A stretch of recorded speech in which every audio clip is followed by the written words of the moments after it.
slide headlong into first base. It's considered to be a dangerous move. You can get hurt pretty easily doing that, and it's not something you see a lot of. Now, Max Lucado, in his book Eye of the Storm, told a story about a Chicago White Sox player named Steve Lyons.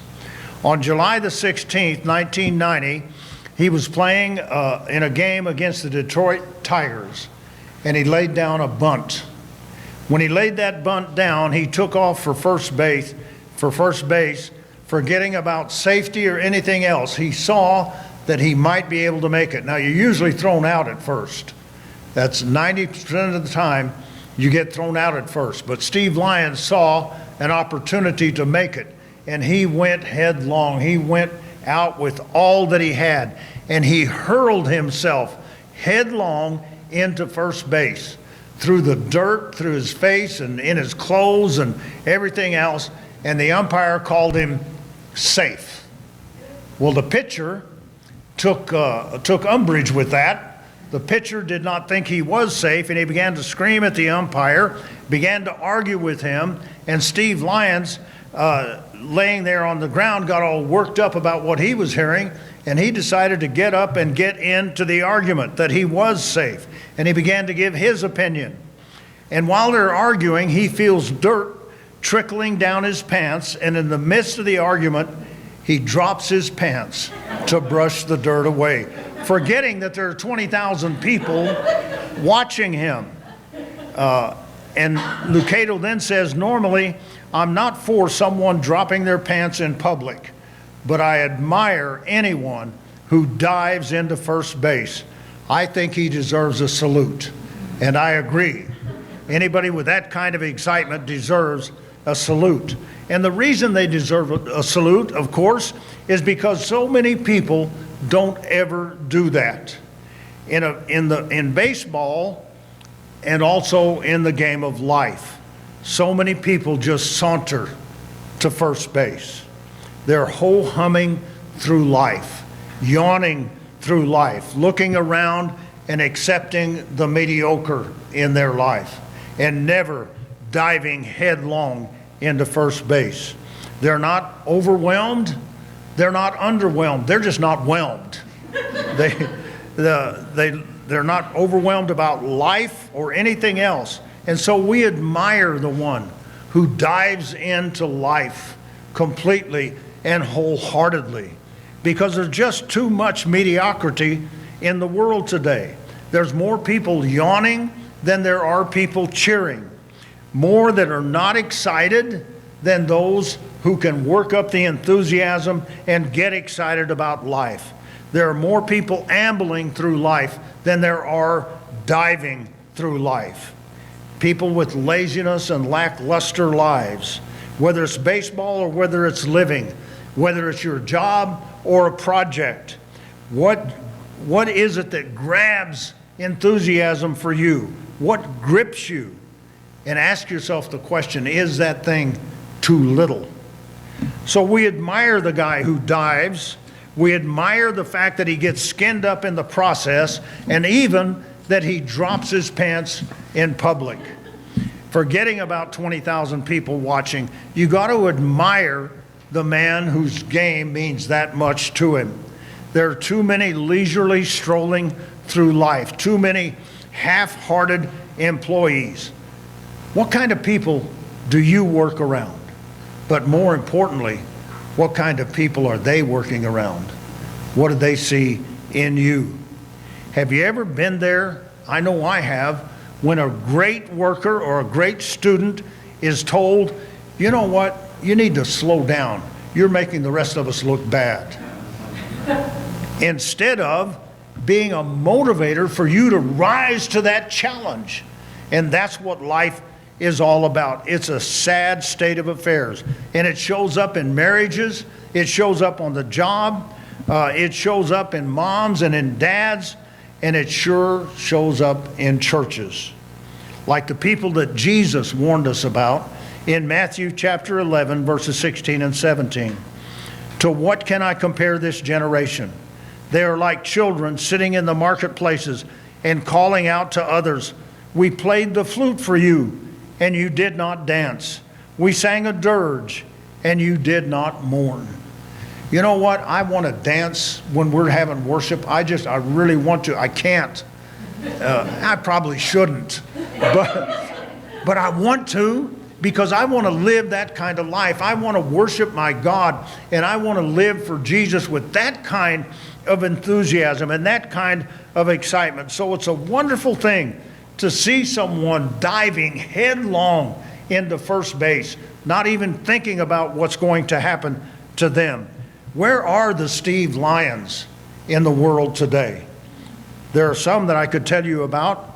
A man named Tom Landry that many of you know of. He's the late Tom Landry, I should say, former coach of the Dallas Cowboys. And he said to the Cowboys, "It is my job as a coach to make you do what you do not want to do, so that you will become what you have always wanted to become." Now that's quite a statement, isn't it? Excuse me.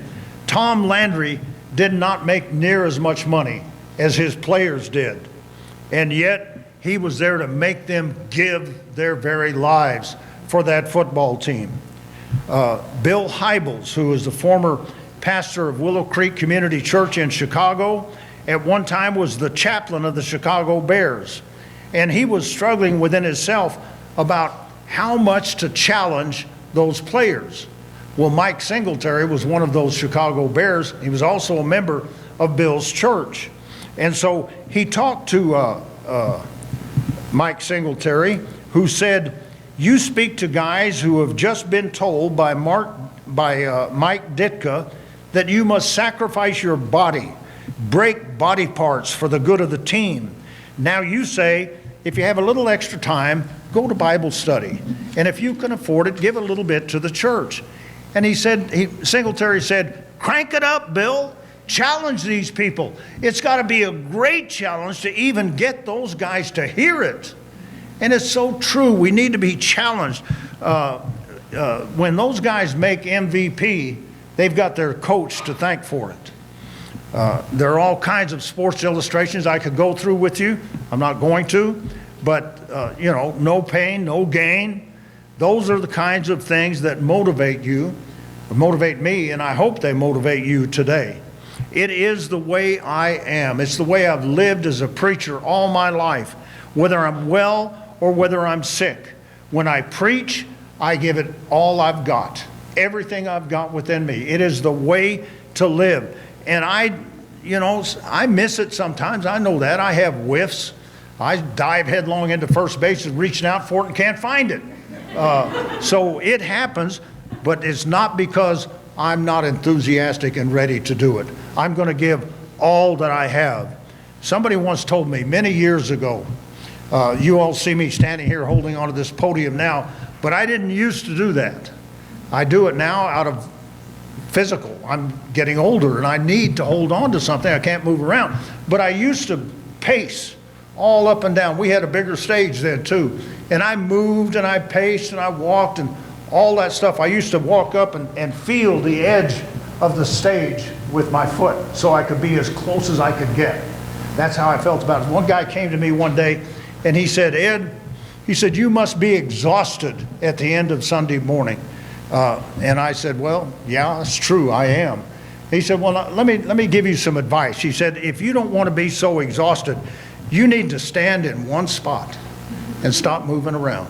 You need to lightly hold on to that podium, balance yourself on your 2 feet, and then you won't be so tired at the end of the day." And I said, "I can't do that. I just can't. I mean, I want to preach that way right now. I just can't. But it is who I am. I'm going to preach the gospel of Jesus like diving headlong into first base because I love Jesus and because I love you. I love this church, always have, and it's got to come out. And that's the way we ought to all be when we talk about Jesus. I'm going to hurl myself at you anytime I get the chance. You come to my class and I'm going to hurl myself at you because I want you to be blessed by Jesus Christ. And that cannot stay within me. That's got to come out. And it ought to come out of all of us that way. I buy into Steve Lyons' philosophy. I'm going to hurl myself into first base. And the Bible is a book on diving headlong into first base. You know that? There's illustration after illustration in the Bible. I sometimes wonder what people think the Bible is all about, because there are churches who do church with no emotion whatsoever.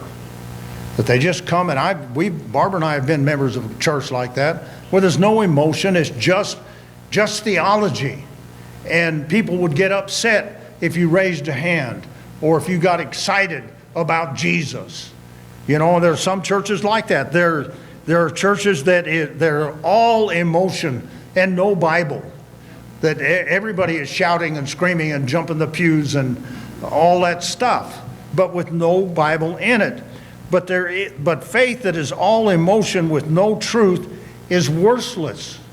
And faith with all truth but no emotion behind it doesn't really do any better. They're both equally dead. So I'm going to run through several verses with you on diving headlong into first base. The first one is Abraham. Abraham, God had a plan to work to bless the world through Abraham. And he told Abraham that Jesus is going to come through you.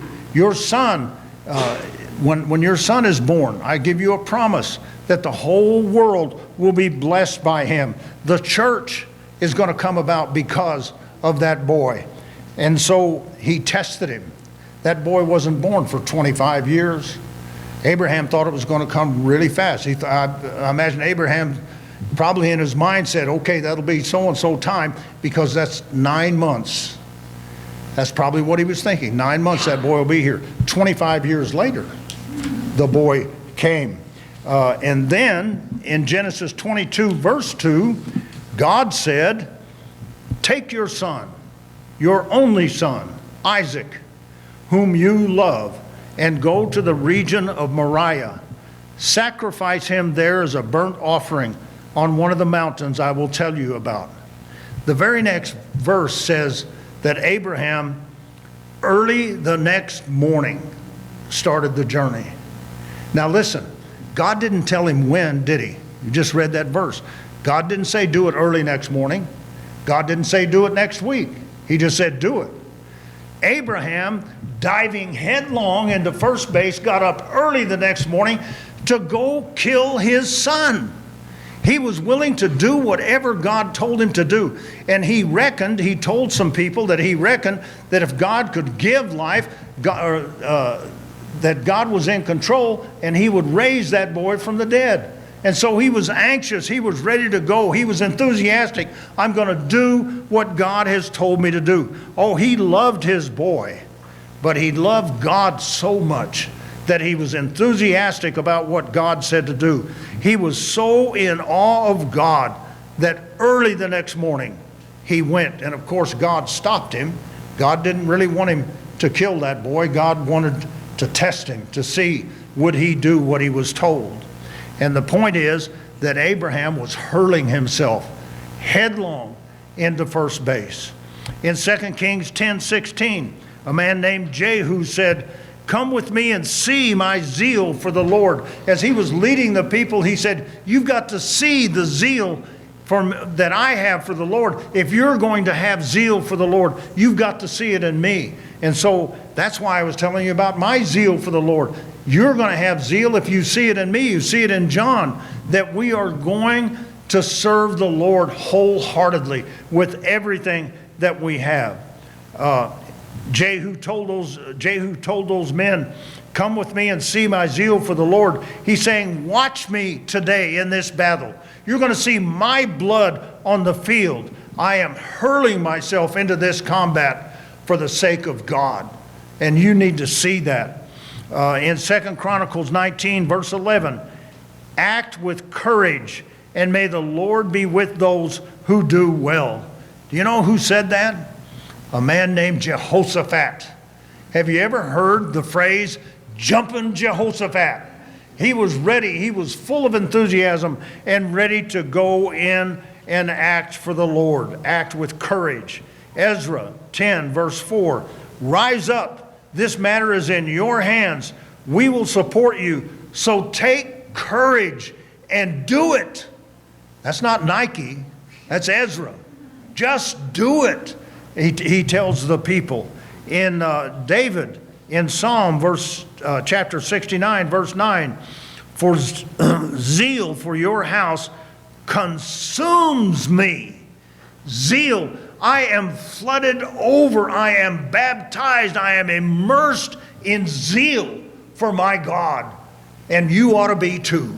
I ought to be immersed in zeal for my God, because his house consumes me. Does zeal for God consume you? Does zeal for this church consume you? It should.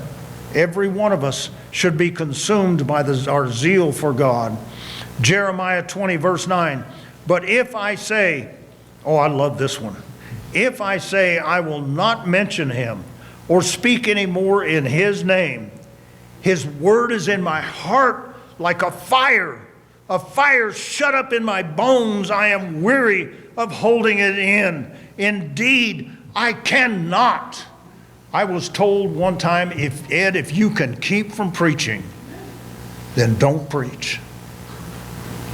If I could keep from it, I shouldn't. I can't help it. It's like a fire in my heart. It's in my bones, and it must come out. It cannot stay within me. This is diving headlong into first base. That's what makes good moms. That's what makes good dads. That's what makes good leaders of industry. That's what makes great families. And finally, that's what makes great churches. Our zeal for the Lord, our excitement for the Lord. When we're singing every week, when we sing and we have worship for God, it ought to be so exciting that we just cannot hold it in. I love the worship today. I loved what we were singing, and Barbara does, I know she's my wife, but I think she does a magnificent job of pulling this music together to fit with the message for that day. And I appreciate that so much, because it increases that enthusiasm. It increases that excitement about who we are and what we're doing and why we're here. And so the zeal for God ought to consume us. Ecclesiastes 9:10, whatever your hand finds to do, do it with all your might. And the New Testament version of that scripture is in Colossians chapter 3, verse 23. Whatever you do, work at it with all your heart as working for the Lord, not for men. With everything that you have, you're working for God. Everything that you do, everything that you're called to do, you're working for God. You are accomplishing His purpose. And so do it with all your heart. Amen. I am so glad Jesus didn't come half-heartedly. I'm glad that He came wholehearted for us. In the book of Acts, there's a man called Philip who was called away by God from a work that was good, from something he was doing. He was winning souls. He was saving people. But God had one man in particular that He wanted to send Philip to talk to. And so He told Philip to go down to the road and to wait for that man to come along in a chariot. And then the Bible says Philip ran to the chariot. He ran to the chariot. I love that. He was excited. He had enthusiasm. He was diving headlong into first base. Years ago, when we were involved in bus ministry, there was nothing I loved more than to pull up in front of a house with that bus and to see a little child come to the front door and run down the sidewalk to get on the bus. Couldn't wait to learn about Jesus. Couldn't wait to be amongst people that loved Him. And that's exciting to me. He ran to the chariot. Paul said, never be lacking in zeal, but keep your spiritual fervor. In other words, keep stoking that furnace. Keep the pedal to the metal. Run the boiler until it explodes. Give it everything you've got and dive headlong into first base. 1 Corinthians 16:13, be on your guard. Stand firm in the faith. Be men of courage. Be strong. That's what the men of the Bible were like. That's what they did. They gave their best. They hurled themselves into the best that they could do. In the early Christians, in Acts 2, as I said before, 3,000 people were baptized, 3,000 added to the church, and they kept growing daily. They kept multiplying more and more people until only 2 chapters later in Acts chapter 4, Peter and some others were thrown into jail. And when they were released, they were told, you do not speak about Jesus again. We will not have you doing this in our city. But in Acts 4, verse 19, Peter and John replied, judge for yourselves whether it is right in God's sight to obey you rather than God. For we cannot help speaking about what we have seen and heard. And so Peter says to his accusers, to those who would oppress him, to those who were above him in the law, he says to them, I'm not going to obey you. I'm not going to do what you tell me to do, because I'm going to obey my Lord Jesus. I'm going to listen to what he has to say. I've seen him, I've known him, and I'm going to go his way. I'm diving headlong into first base, and you can't stop me. And that's what made America great. That's why we have the freedoms that we have, because of men and women in those early days who hurled themselves into first base. Most of us take a lot of that for granted today, but that's the spirit that will still make a church grow today. For all of us to have that kind of excitement, that kind of joy, that kind of spirit. And so I remember one time there was a golf match on TV that I really wanted to see, and Jeff Isaacson called me, and he said, this was a Sunday afternoon, he said, let's go play a round of golf. And I said, well, I'm watching a match on golf right now that I'm on. And Jeff said, wouldn't you rather be out there doing it than sitting at home watching it? I said, yeah, I would, and we left. We went to play golf.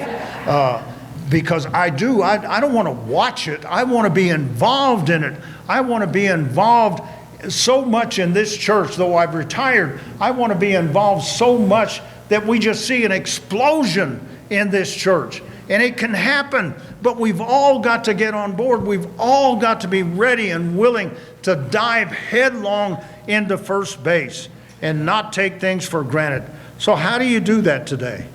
You know, a lot of people like to see John or me or anybody else stand up here and get it. Remember when Richard was here? And we get excited at that kind of preaching, and that's so wonderful. But that's because we like to be spectators. And this is something you cannot be a spectator about. You've got to be involved. You've got to see, where can I plug in? What can I do? How can I help? Who needs to be reached? Who can I talk to? And get that mindset that we are going to be a church that takes the gospel of Jesus Christ to our neighborhood and to our community and to our state and to the whole world, because that's what Jesus commanded us to do. So how do I get in on it? You know, a little boy was asked one time, what do you want to be when you grow up? And he said, well, I want to be a preacher. And I said, why do you want to be a preacher? And he said, because it's a lot easier to stand up and holler than it is to sit still and listen. So don't sit still and listen. Get involved. Most people want the preacher to do their enthusiasm for them. Most people look up to the preacher and say, I'm just going to watch you. But you can't watch enough. You've got to get in on it. How do you get in on it? You get in on it in your life, not just here on Sunday morning, but in your life. You get in on it with your energy and zeal and excitement and passion. Passion is a great word. You get passion for life. You get passion for a project. You get passion for your job. How about let's get passion for Jesus and let people know about our passion. How do you spell passion? Pass I on. Pass yourself on so that people see the excitement you have, and hold nothing back. Be a Steve Lyons for Jesus and have that chance that he had for victory. It's the main reason we love watching sports, because we love watching people give all they have. But we need to stop watching. Get off the sideline and get involved and do the things that you know you can do for Jesus. Have you ever watched Special Olympics? There was one a few years ago where those kids were in the Olympics, and it's quite a sight. It's something to see. Do you know that the gold medal went for diving to a little girl in a wheelchair? It's hard to, and that's what I'm asking for you today. Give all you got. Don't just come and say, you know, well, the preacher hollered pretty good today, you know. But listen to it. Get involved. Find your spot and get involved. Win souls for Jesus.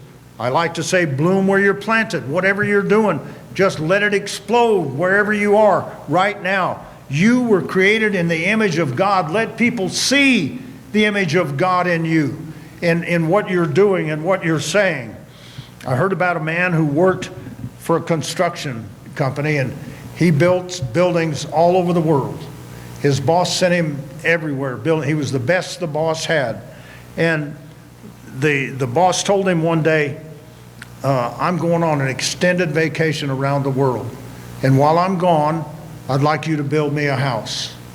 I'm going to be gone for months. Well, this man saw a chance to make a profit. And so he cut back everywhere that he could.